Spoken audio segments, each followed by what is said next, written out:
So today we are very lucky to meet with the president of IPU. Thank you very much, sir, for your time.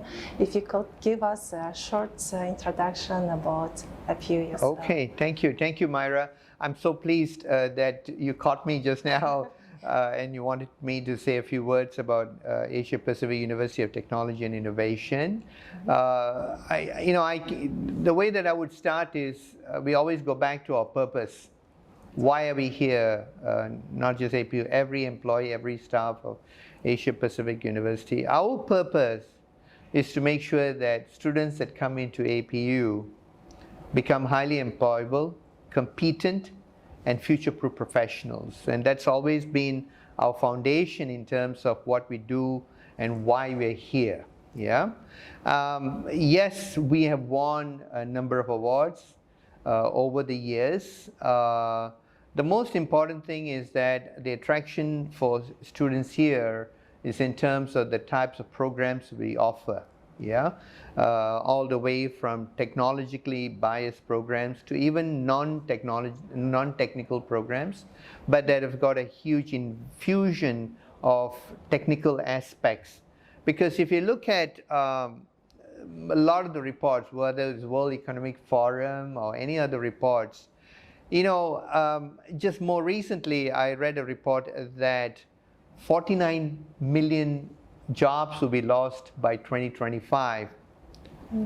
That's bad news. But the bigger good news is that about 149 new jobs will be created over the next couple of years. And most of these jobs will be very much biased towards digitalization, automation, more involvement in terms of digital aspects. And our portfolio over the years, we have worked proactively to make sure that we scan, we look at the mega trends and so forth. We continuously look into what are the needs of the future workforce, what are the needs of the employers out there. For us, employers are our customers. Yeah, we got to make sure that we serve our customers well, and we continuously proactively look into that. And as you know, Asia Pacific University is one of the leading universities in providing programs that are more future-centric, focusing very much in terms of what are the future needs of employees and so forth. Examples, for example, data analytics, AI, IoT, even digital forensics, for example. That's not just purely on the technology. If you look at the non-technical programs, we have very much into fintech, e-businesses, even actuarial studies getting into focusing on more on the data analytics and so forth. And those are the attractions that we have for students to come into Asia Pacific University. But having said that, our value systems, if you look at our value systems, the first value system that we have is all our staff should have practice the value of being student-centric. That's right. What I mean by student-centric is that some universities or some institutions may talk about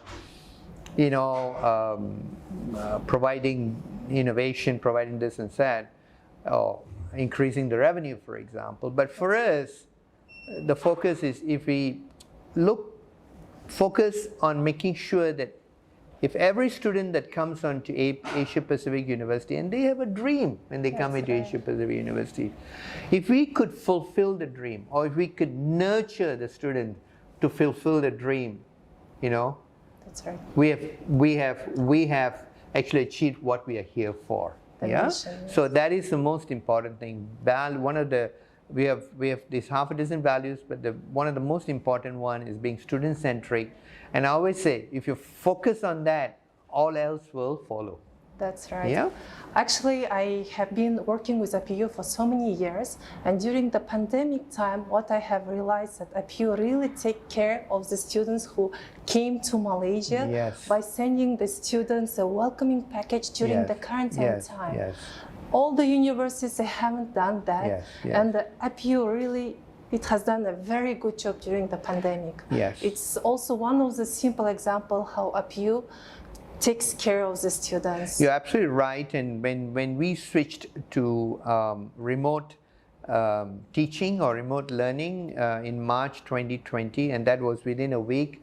We were one of the very few universities that moved. The reason why we did that, and I'll come back to your point, is to make sure that, you know, parents, sponsors invested, you know, money on the students, and we did not want to disrupt the studies of the students, and we wanted to make sure that they graduate on time. It's very important. That's what we did. Secondly, as you mentioned, you know, we made sure that during the pandemic, we continued to enroll in a different way, you know, through social media and so forth. And we still had, I think, the latter part of 2020 students coming in, and we made sure that they do not feel lost coming to the country, going through a lot of requirements and constraints and so forth. We made sure that they are part of us. They are part of the APU family. The other part of it is that during the early phases of 2020, you know, I think students were getting isolated, the restriction in movement and so forth. And our leadership made the decision that we will assist them to go back to home, because during uncertain times, I think it's psychologically better for students to be at home where they feel safe and so forth. We provided free busing, free transport, made sure that they, you know, our student services team members were at the airport, making sure that they went home safe and sound. Yeah, and as I said, student-centricness is so important. You know, if we do that well, you know, students will come to APU. That's right. Yes, I totally agree. Because working with so many like universities, we really love to send students to APU because everything is well organized. Yes. Thank you, President. Thank you for your time. Thank you very much. Thank you, Myra. Thank you for giving me this opportunity to say a few words. Thank you very much. Thank you very much. Thank you.